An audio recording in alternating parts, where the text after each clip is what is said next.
This is episode six of The Dip. Can you remind the audience what The Dip is all about? The Dip is the brainchild of Shawn Kanungo. No, it's not my brainchild. I like to say that every single time. It's about the disruption that's happening in the world. We took a look at all these businesses that are in Edmonton, and we're trying to figure out, with all this disruption that's happening, how they're adapting, how they're innovating, and the prediction for what's going to happen in the market in 10, 20 years. And today we're in a really cool setting. We are, how do you say it? It's called Ernst? Ernest? I think it's Ernest. Yeah. I think it's Ernst.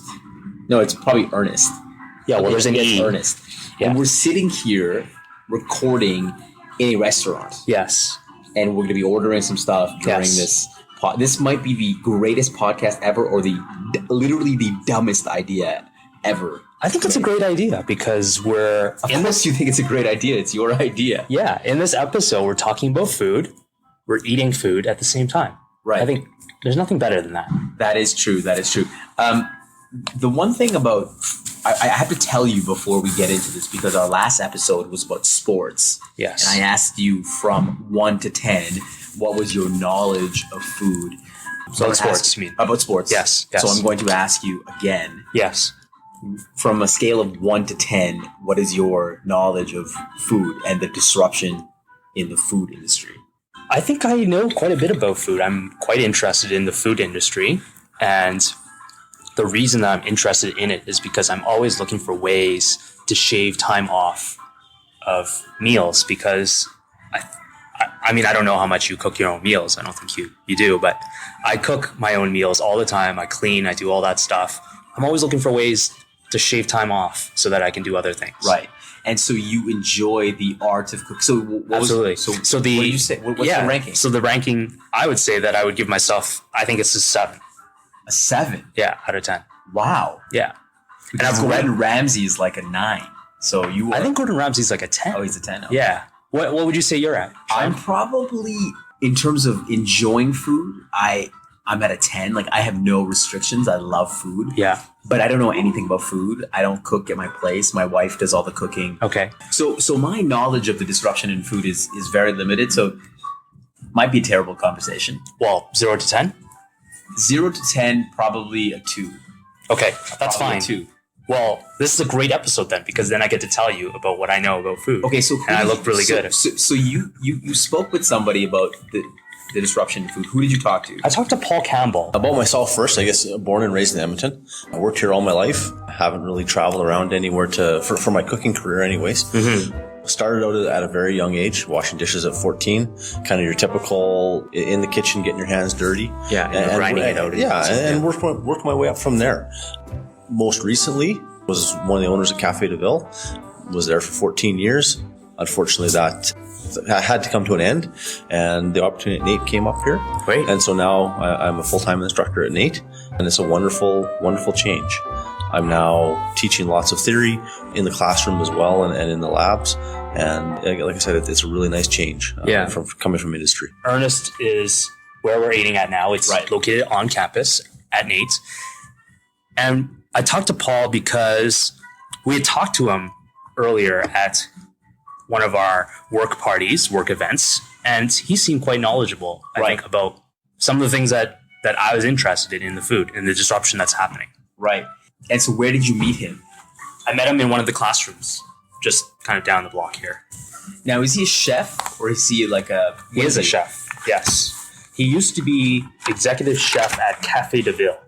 And what is Cafe de Ville? I don't know what the restaurant is, because it's no longer in business. He's no longer the executive chef. Right. But for a guy who likes food, you're a thin guy. Well, I try to exercise a lot. Okay. Yeah. I was going to ask you, just before we kind of dive into this episode, on a scale of 1 to 10, how would you rate your wife's cooking?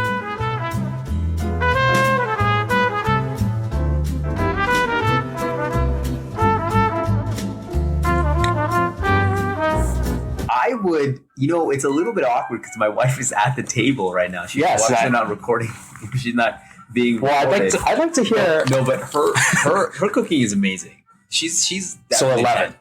Oh, She's okay. like a 10. 10. She'll produce stuff. Do you watch the Food Network? Yes. Or the Food Channel? Yes. What do you watch? Not every single show, but I've watched MasterChef. I've watched Iron Chef is probably my favorite episode. I used to watch the Iron Chef when they used to dub everybody in Japanese. I watched the pure Japanese ones. Okay. Yeah. And those in were Japanese. Yeah. But you don't know any Japanese. Well, there was English subtitles, I guess. Okay, So right. They didn't dub it over with English, but they had the English subtitles there. And those were the best episodes, I think. Right. The Japanese ones. And I've watched a couple episodes of here and there of Bobby Flay, and there's other chefs that I enjoy. But yeah, no, I do enjoy watching cooking shows. There's something about watching cooking shows while you're exercising. That's really cool. Talk to the chef now. Are you shaking your head, Oh, Shawn? my goodness. Every time we go out and have food, we have dinner somewhere, Yeah. my wife will always change the menu somehow. It's like she'll change one thing. It's like, can I get this, but can you exclude this and this and this? It's like, poor chef, the young woman or male in the back, slaving for this food. They put together a perfect menu with the perfect ingredients, and here is a woman who sits down and says, "By the way, can I change your perfect meal and replace your ingredients with something else?" It's like coming to your house and saying, "Wang, sorry, I'm not really into your lasagna. Can I replace the chicken meat with turkey meat?" Yeah. You know what I mean? Yeah. But I think it happens. It does happen. Yeah. But imagine it happening every time you go out. I can see why you might be slightly frustrated. Yes, I can see that. Okay, so tell me what are the disruptions in food right now?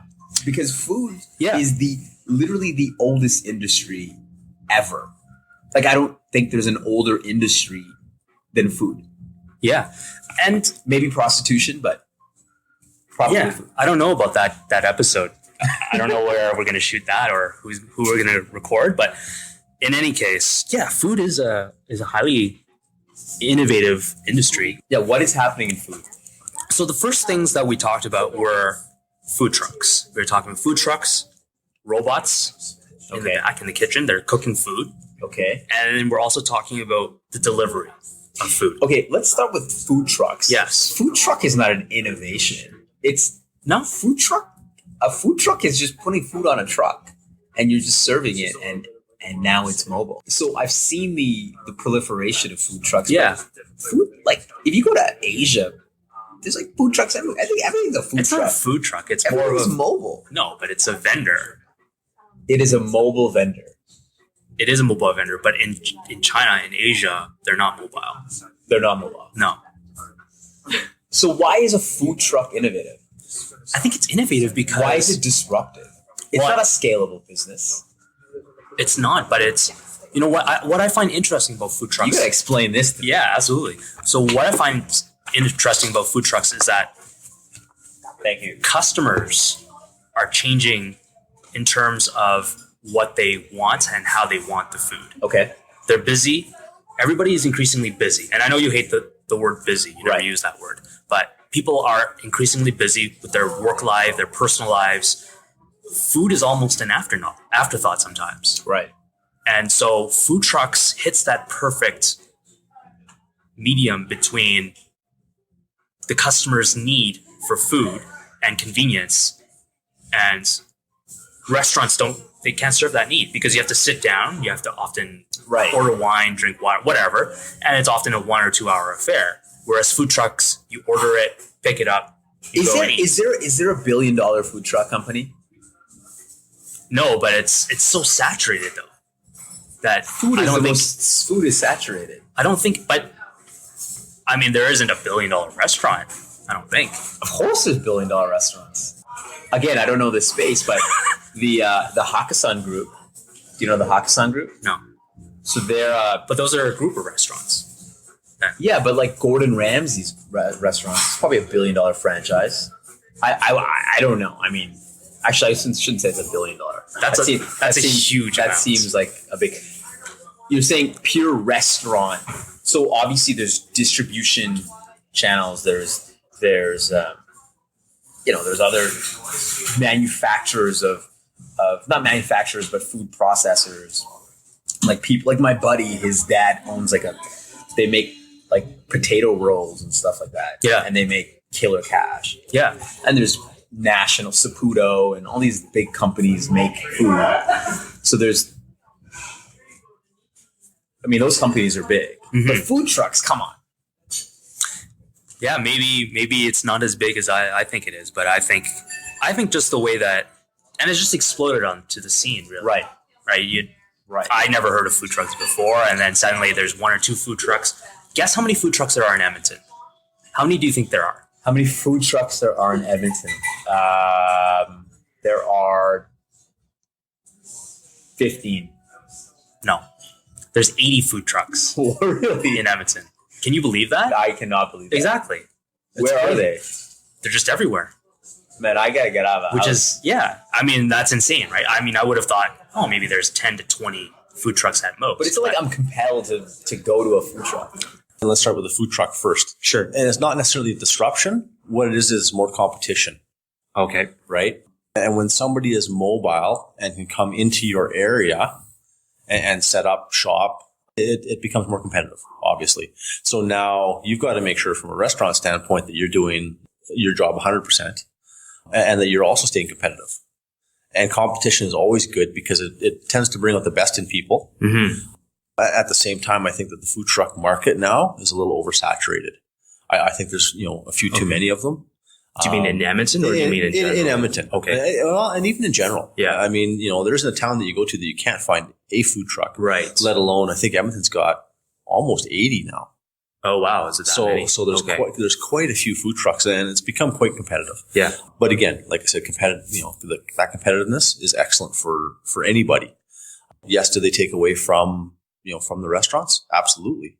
But at the same time, it's a different economic setting, Mm-hmm. right? The people that are going to the food trucks are trying something exciting. Lots of times they don't have time for the sit down in a restaurant atmosphere. And so, there's a place for all of it. Mm-hmm. Just the same as there's a place for Montana's and those types of chain restaurants. Mm-hmm.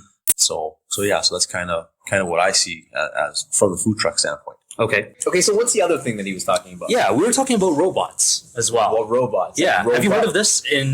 In Japan, they have robots that make the soup stock for ramen. Wow. For noodles. Really? Yeah.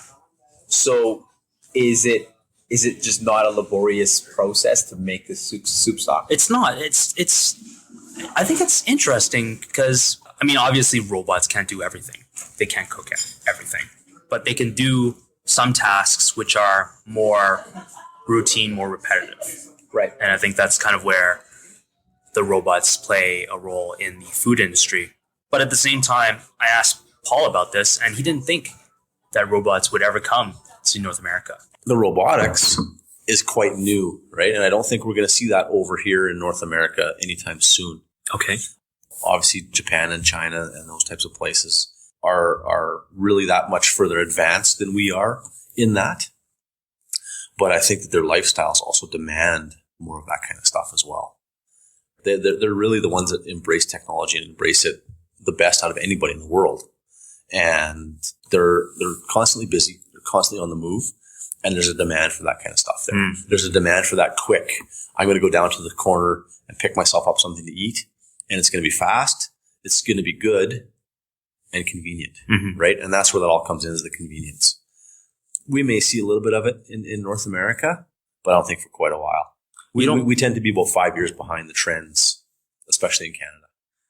Do you think, if we were to adopt robots, let's say, and I'm just sort of cutting into this question, but diving a little bit deeper into the robots, like where would we see robots first? Do you think it would be at fast food places where the convenience is kind of important? McDonald's has already brought in not necessarily robots, but more technology, right? Okay.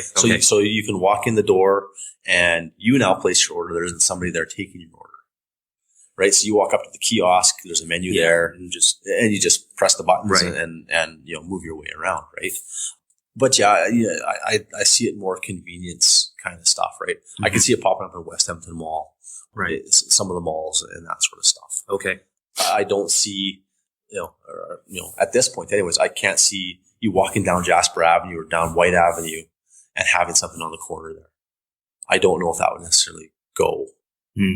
And maybe, I'm thinking of it completely wrong, but to me it's more of a convenience thing than anything else. Okay. So it will fit well in those convenient spots, but not necessarily in the mainstream for now anyways. Will there be a time, Wang, where robots will make all our food? Because if you look at, and I draw inspiration from the Jetsons, and I thought about this the other day because I was cleaning, and it was so laborious, and I was like, I wish I could just press a button. There's robot vacuums and stuff. I know, but I'm just saying for making food. Yeah.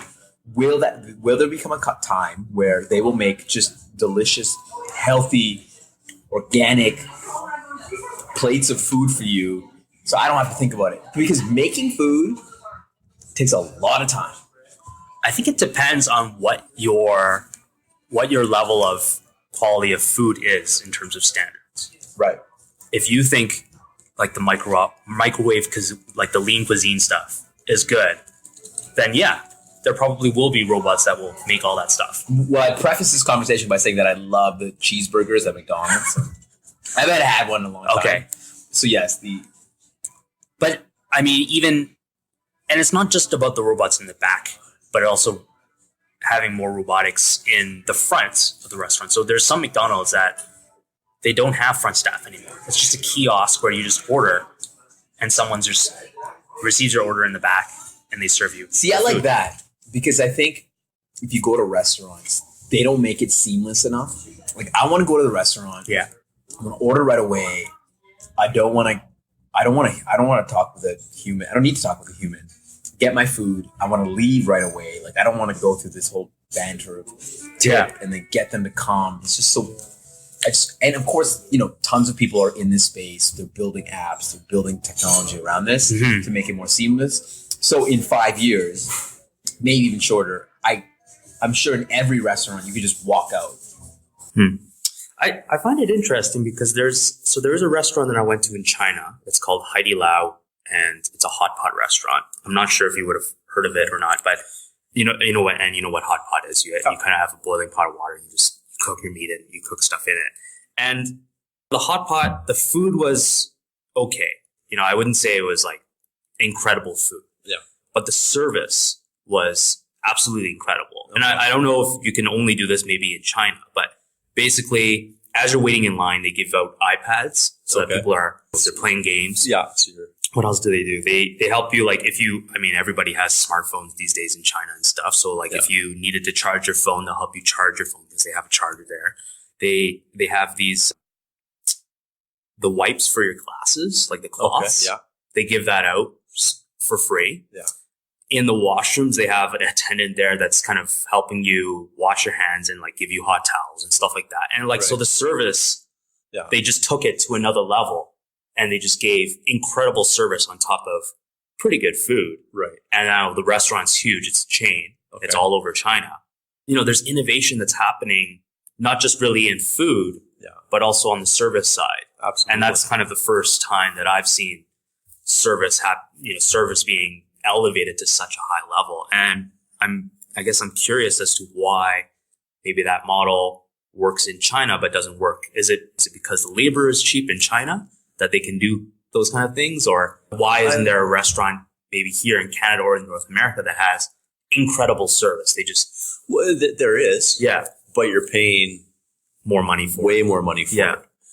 I think of the French Laundry when you talk about that. Okay. Where now they're not embracing, you're not getting an iPad when you walk in the door and that sort of stuff.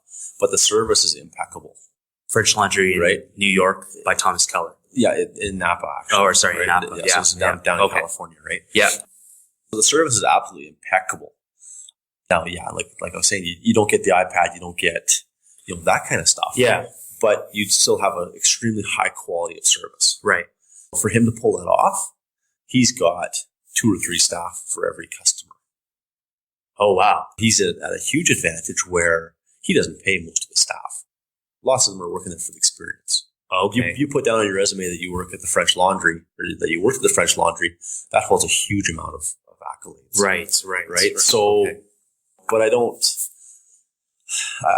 know if we'll see that type of restaurant here in North America where you have that kind of service where you're giving away all these things. Yeah. And I don't know if it's completely a cultural thing or if it's just as an employer or as an owner, if I were to now trust my customers with the iPads and that sort of stuff, where I don't know how the pricing is over there either for that kind of stuff. Yeah. It's a huge expense. Right. Because you have a 60-seat restaurant or a 100-seat restaurant, and potentially you need to have 100 iPads. That's quite a large investment. Yes. Right off the start. Yes. So that could be a little bit of an issue as well. The other thing is about delivery of the food. I don't think it'll be that long before you see something along the lines of Uber for food.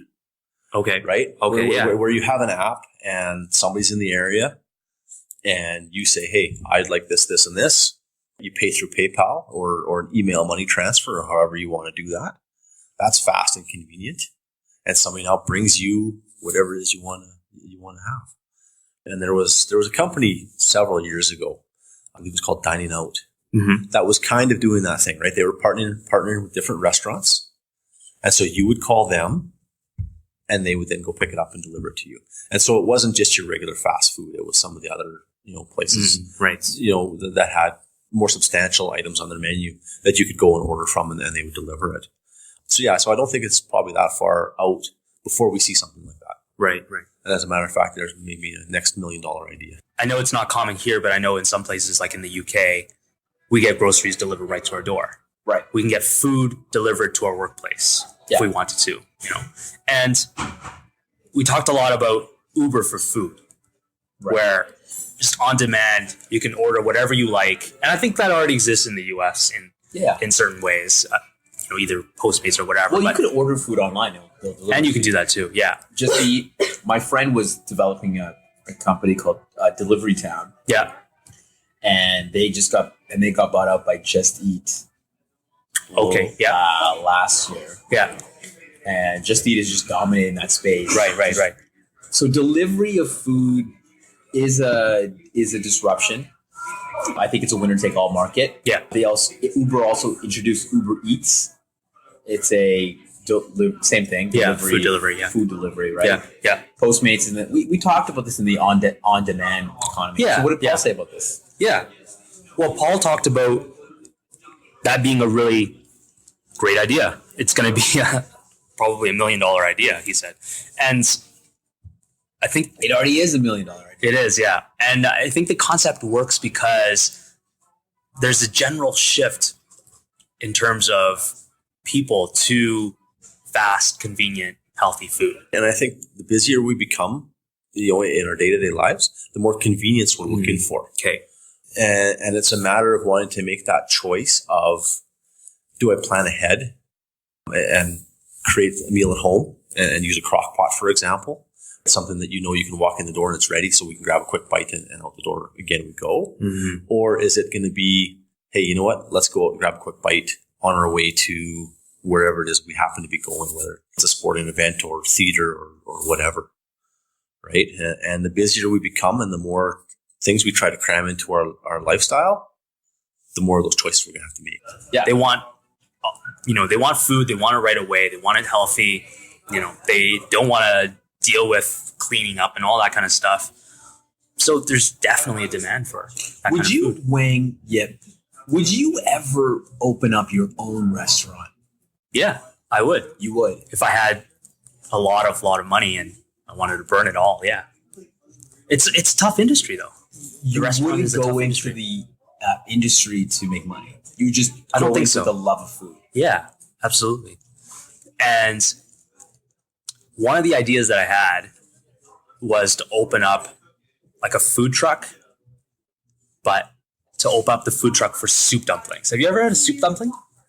You know what? That's a phenomenal idea because soup dumplings, that's like heaven. How did you come up with this idea? Well, I just looked around. There's, I think, 2 or 3 restaurants here in Edmonton that have soup dumplings. There's no food trucks that have it. Right. That's a phenomenal And idea. I think there's a demand for it. Okay, so that's one idea. What's another idea for food? Where do you think there's a market or a niche? I mean, not that I think so, but just the way that I look at the market here in Edmonton, and being from Vancouver, which is a food haven. It's amazing. There's amazing food everywhere you look in Vancouver. And I see that Edmonton is moving in the same direction that Vancouver was 5-10 years ago. Becoming more foodie. More foodie. So there's more Japanese restaurants, for instance. Right. Whereas when I first got here, not too many Japanese restaurants. They weren't very good. Now we've got lots of great Japanese restaurants popping up. They're kind of smaller places, mom and pop owned, really good food, and they're expanding, and there's more and more restaurants opening up. If I were to open up a restaurant today, Yes. I think there still remains a gap today for getting really good, healthy food for delivery. If you were to deliver food, if you were to get food delivery, and I know you don't do this often, No. what would you get? You get pizza or you get Chinese food. Yeah. It's all bullshit food. It's not good for you. No. It's not healthy. It's hard to find good, fresh, organic takeout. Why is that? It's just because of the economies of scale, just having all that fresh food. I think part of it is, the economies of scale. I don't think there's as high of a demand as you think there is, though. No, that's the thing, because I'm just consumed with my own. Yeah. Because I'm really Like, if you want food that's quick, comes fast, are you going to order a salad? No, you're not going to order a salad. You're going to order pizza. You're going to order chicken wings, whatever. It's probably my own neuroses or my own vanity, but I'm trying to eat more health. Like, I love food, and I obviously consume way too much food. Yeah. But I want to eat good food, and we're always running around. I'm always looking for like good, healthy food. Well, if there was a restaurant that's delivered salads, would you order that? Salad on demand, yeah. SOD, baby. I'll get it. Okay. I would get it. Okay.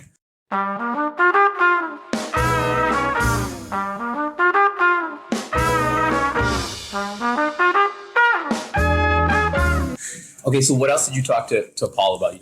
Robots, on demand. Talked about all that delivery. stuff. Then we started talking about some of the other things that are happening. And again, I know you're not familiar with it, but there's a powder called Soylent. Have you heard of it? Soylent? Yeah.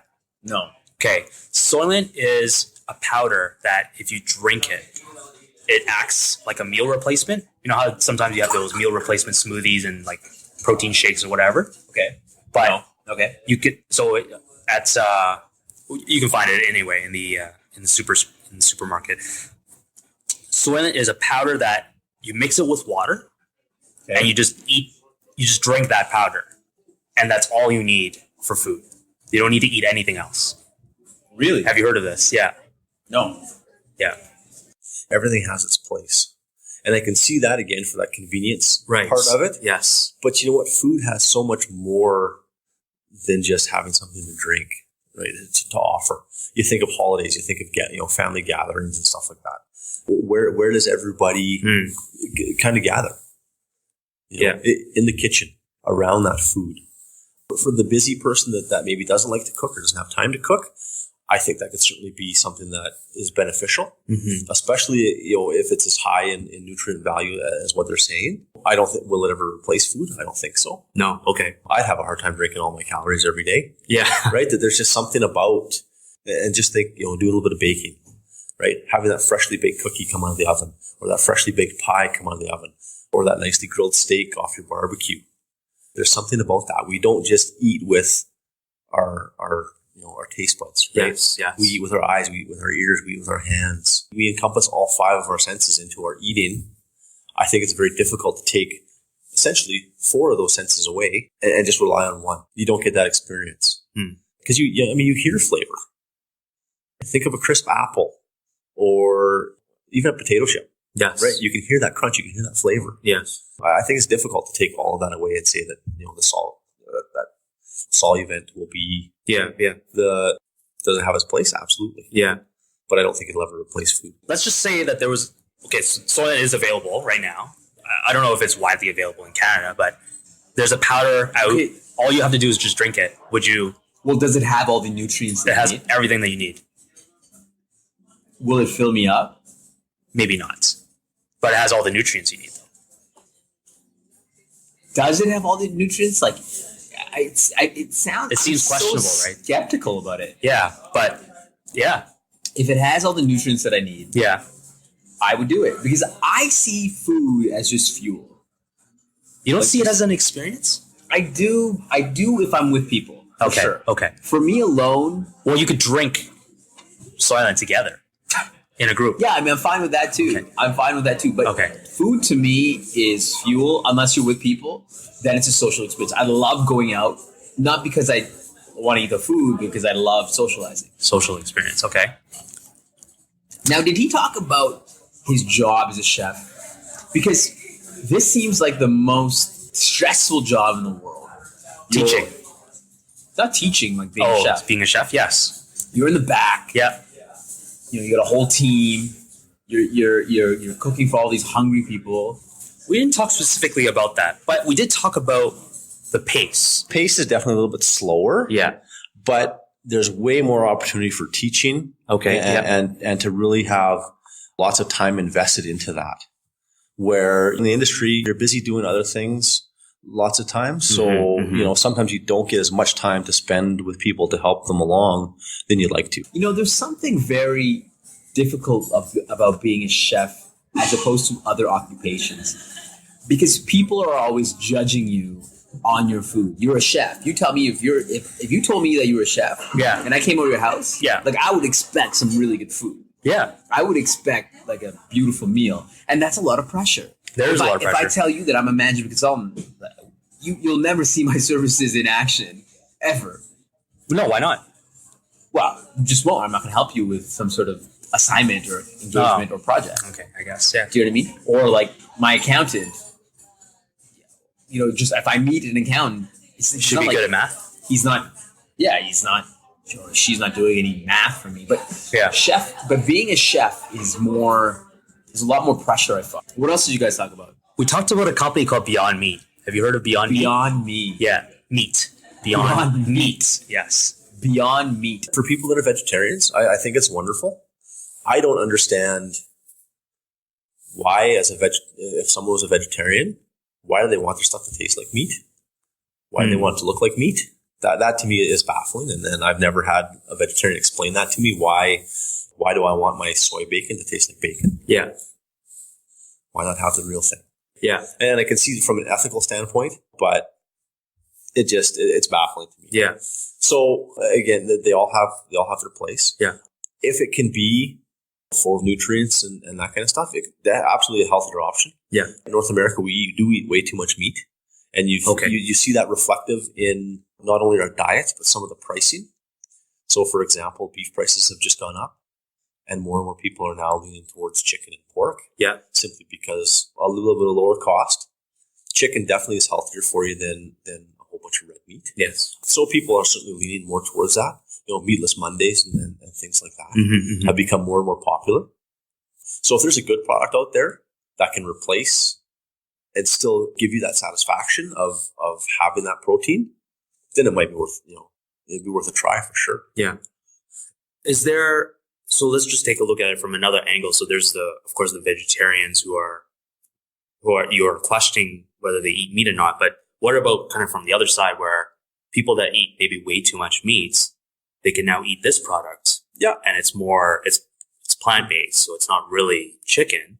So I think that's the angle that they're kind of playing, is it's a healthier alternative. And it can certainly benefit. When you think of somebody with high cholesterol, so what are the things you want to avoid? Fats, red meats. Yes. Even if you could replace one meal a week with something like that, Right. it's going to be beneficial. It's going to have its health benefits. So I think that they're certainly going in the right direction with and even with their marketing. North America, people are overweight and we don't eat the right things. We really have to turn that around and and start looking at that. Isn't that like fake? Isn't that like what they do with Yeah, yeah, I know what you're talking about. tofu or Yeah, something? similar. But this is plant-based protein. This is not like a soy or whatever. See, that tofu. I'm skeptical about. Why are you skeptical about everything, Shawn? No, I want meat. If I don't want some fake meat, or otherwise they should put fake meat. They do put fake meat on it, I'm sure. They do. They say fake meat. Yeah, I don't want to order fake meat. I want real meat. Well, there's a few reasons why you might want to order this. Okay, so good. Okay, tell me. Okay, so the first reason is, I think, and Paul echoed this, as a society, we consume too much meat. I mean, I'm not just talking about you and I, but if you just look at general population, North Americans are overweight. Right. And the reason they're overweight is because they're eating too much food. Yeah, but they're not eating too much meat. Well, meat is a part of that, though. Okay, fine. And if everybody in the world, let alone North America, had one day where they were just vegetarians, it would make a huge impact on the food chain. You think so? Yeah, absolutely. It would be disruptive. It would be hugely disruptive. You're saying that if everyone was a vegetarian for one day, it would be disruptive. Why? I don't understand. Why would that be disruptive? Well, how would that change the whole ecosystem?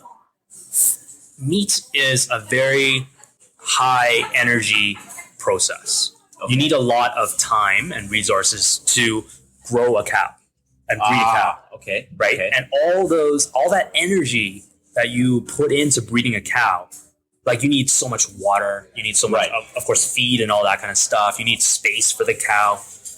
Well, if you just took all that energy and all the space, all the resources that you use to produce the cow and put it into vegetables, you could serve so many more people. And now, I mean, I'm not saying that the nutritional value or whatever is the same between the two. It's not the same. But like plants, vegetables, fruits, things like that they use up less resources than a cow does. Right. And for a planet that, I mean, we're already running out of space. There's limited resources. We're going through water droughts and things like that. There's limited resources. So when you compare, do you want to grow a cow with these limited resources? Like grow 5 cows? Or do you want to have 5 acres of vegetables? Well, I think the comparison is... So I see that. Now, the one thing I don't get is veganism. Yeah. I don't understand it. Why? I don't necessarily think it's a trend. I think that people are going to have to go that way. Mm-hmm. But like you said, our resources as a planet are starting to run thin. Mm-hmm. And I think you have to embrace that a little bit more. It really is difficult for the world the way that we're going now to sustain the amount of meat and stuff that we're producing.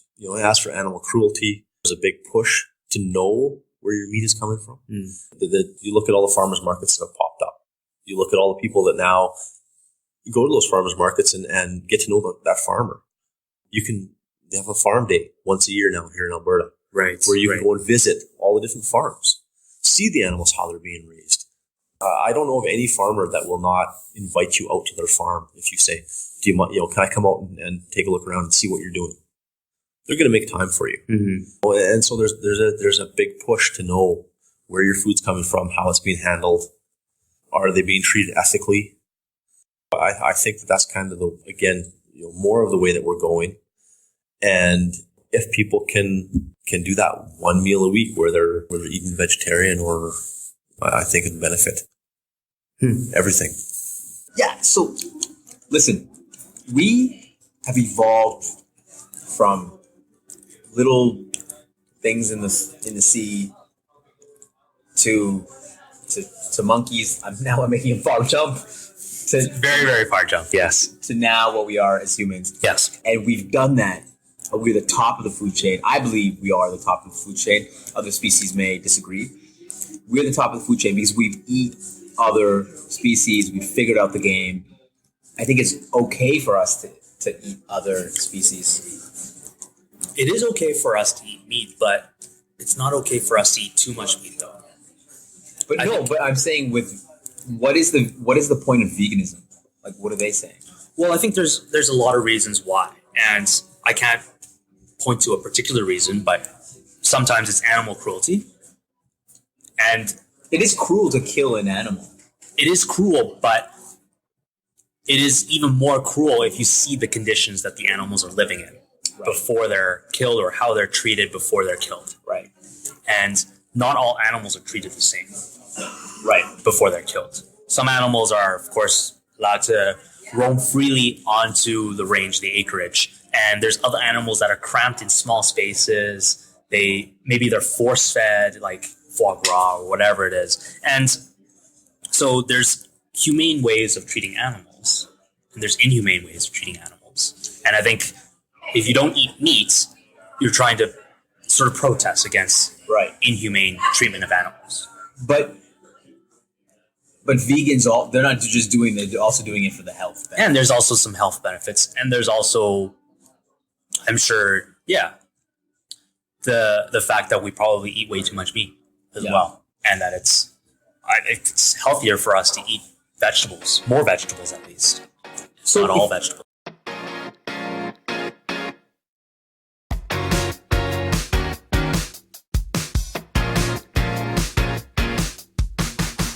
So if I gave you a crystal ball and asked you what the future of food is going to be in the next 50 years, where do you think it will be?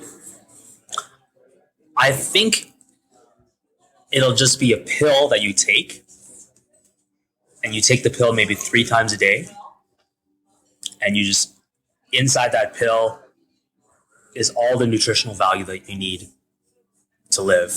And then there's different pills as well, I think, that will, depending on your lifestyle.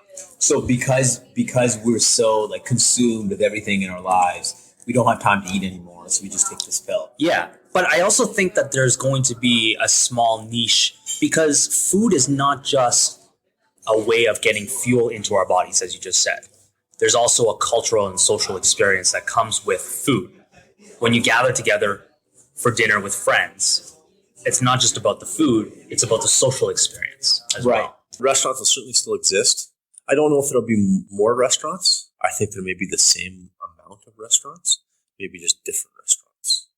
I think we're still going to see more of the farm to table concept. You're going to see the restaurants that are doing well survive, and the ones that struggle will change and change over, or change hands, or change themes of restaurants. And you think of some of the ones that are doing well. And so the Mark, for example, has been around for 5 years now. And that's like incredible in this day and age. Mm-hmm. Red Ox Inn has been around forever. Right. The Hardware Grill has been around for a long time. Characters have been around for a long time. Right. Cafe de Ville was around for 22 or 23 years. Long time. The Manor Cafe has been around for a long time. And it was Emery's beforehand, still the same owner. It just, the good restaurants are going to stay, and you're just going to see those kind of mediocre restaurants or ones that can't get through that startup phase change. But when you talk about distilling all this food into a capsule, to me that says that you could end hunger.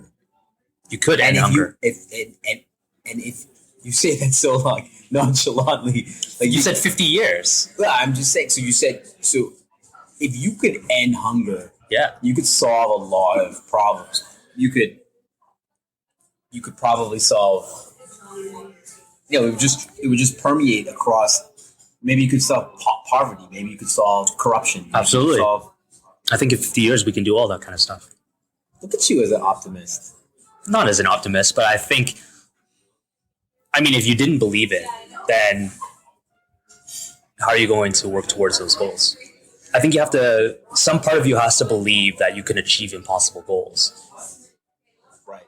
And it's all about that 10 times, kind of what's that 10 times moonshot. Right. So if I were to predict what's going to happen with food, I don't think there's going to be anything transformational. You think it's going to be the same? Yeah, we've been eating food for the same way that we've been eating food for the last thousands and thousands of years. There's going to be little transformation in food. Little transformation. Okay. It's going to be more seamless to go to restaurants, but I'm hearing about how food is distributed with these vertical farms and all that kind of stuff. Fine, that I see that. I know in the agricultural space, there are tons of innovations happening. But honestly, I'm still gonna eat when I'm like 80 years old. I'm still gonna go to a restaurant and I'm still gonna have a steak and it's still gonna be the same. Or I'm still gonna have that cheeseburger. Yes. 80 years old, you're gonna have a cheeseburger. Absolutely, I'm gonna have a cheeseburger. I'm gonna look so good. The Botox is just gonna be dripping off my body. Like my whole body will be Botox. I'll look like I'm 20. Why do you need Botox? Well, listen, at 80 years old, I'm not gonna, things.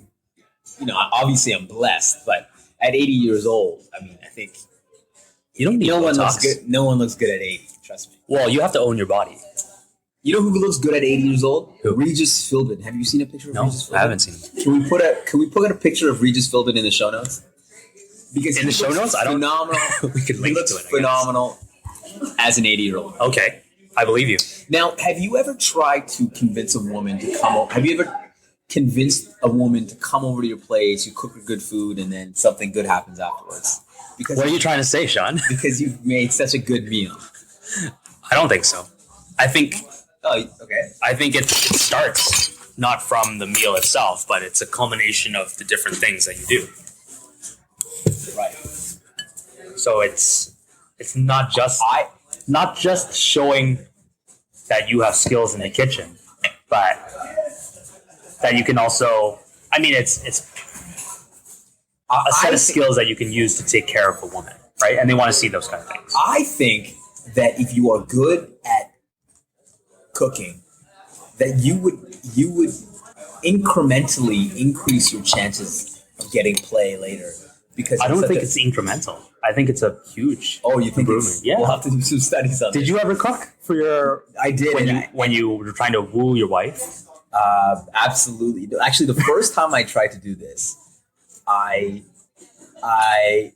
tried to convince her that I cooked, but then I went to Sicilian pasta. And then I put everything in a pan and I put it in the oven like I cooked it. Really? And I took it out and she's like, "Oh my God, this is so good." Wow. And to this day, she doesn't know that I did that. No, she does now. How did she find out? Did she know? Did she realize? I think she saw in the garbage that there was Sicilian pasta in the. Did she make the connection between the two, or did you just say that? I've done this many times. I've also hired a cleaning lady in our place. Yes. And I've told her that, clean the whole place. And then, of course, it was cleaning lady. So I am the master of on-demand outsourcing. Just outsource everything. Yes. Okay. Now, am I missing anything else from your interview with Paul? We talked about one more thing that's happening, and I wanted to hear what your thoughts are. Right. Have you ever ate an insect knowingly? Yes. What did you eat? Cricket. I think I ate a cricket. You ate a cricket. And it's like like on a dare or just on a dare. I'm not just chilling and eating a cricket. Oh, I don't know. No, on a dare. Okay. I've definitely eaten insects on a dare. Okay. Many times. There's a company called ExoProtein. Have you heard of this company? From Tim Ferriss. Yeah. Yes. So they make protein bars, but they make the protein out of cricket flour. I think people in North America are afraid. Okay. They hear a chocolate-covered cricket or chocolate-covered ants or anything like that. I think they're afraid to try that sort of stuff. And it's all a mindset. It's protein. It's exactly we eat snails. We eat snails. Absolutely.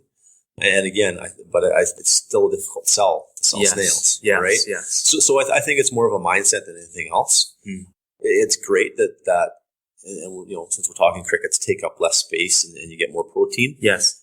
You'd have a hard time making a stock out of crickets. So that's where that meat now comes into play, or that beef, where we still need that because we still need to make our stocks and our soups and stuff out of all those byproducts.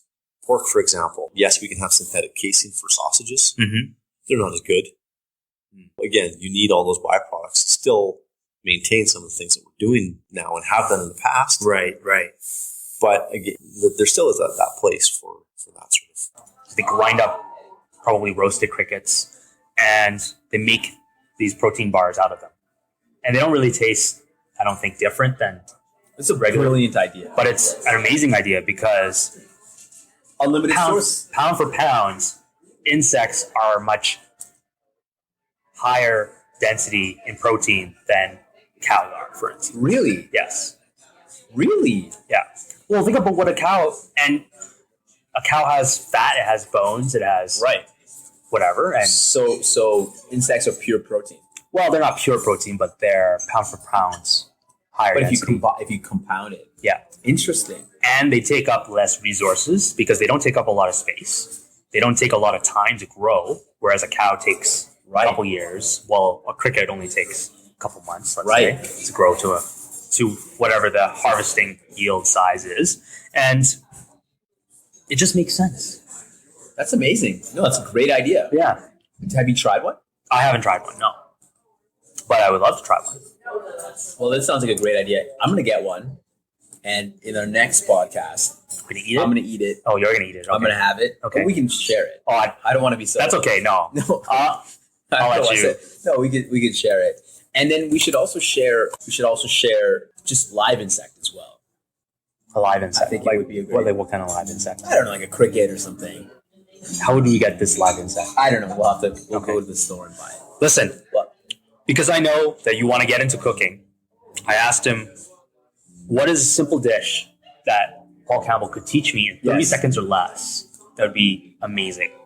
That's the question that you asked? I asked him this. What a brilliant question. Yeah. And I asked him this because I knew that you're interested in this kind of stuff. Yes. Tell me. Probably a gnocchi dish, like pan frying and Okay. So walk me through what I need to do to kind of make that dish. So you've got your cooked gnocchi, a little bit of butter, a little bit of olive oil in your pan. Mm-hmm. Heat that up to a nice medium heat. Add in your gnocchi. Start that sauteing. A little salt, pepper, a little garlic in there. Yeah. Continue that going. I like my gnocchi, so I have a little bit of color on it. Okay. So you have a little bit of a crispiness on the outside. Still nice little pillows on the inside. Then take a little bit of bacon. Throw a little bit of bacon in there. Okay. Finish it with a little bit of cream. And then some Parmesan cheese. That sounds like an amazing dish. It does. I think I'm gonna... You don't have to order from Sicilian Kitchen or any other restaurant. You can just make this dish. Well, that's great. Yeah. Well, this was a great idea doing this podcast at Ernest. I had a great time. We're having a meal here. We just got our soup. Yeah. And I think we're going to dive into the main course soon. What do you think our next episode is going to be on? Whoever you get, I guess. Oh, yeah. It's on. I don't know. Well, I mean, the next one that I'm trying to get is I'm trying to understand what the disruption is in public speaking. Disruption in public speaking? Yeah. Or maybe even religion. I don't know. I'm trying to figure it out right now. Religion is going to be cool. I can't wait for that episode. Yeah. This has been great, Wang. Thank you so much. Next week is episode 7? 7. 3 episodes left on our season. Well, 4. Why don't we wolf down this food? 4. So if they want more episodes, where can they find us? They can find us on iTunes, The Dip. If you probably listen to this, how you found us. Also, you can go to our website, thedip.co. Just the other episodes. You can find us on Twitter at Shawn and at Wang Yip. And that's all. We'd love it if you could provide us with a review. That's right. iTunes. Subscribe, rate. A shitty rating or a great rating. It would help us out, definitely. All right. Thank you so much. Great.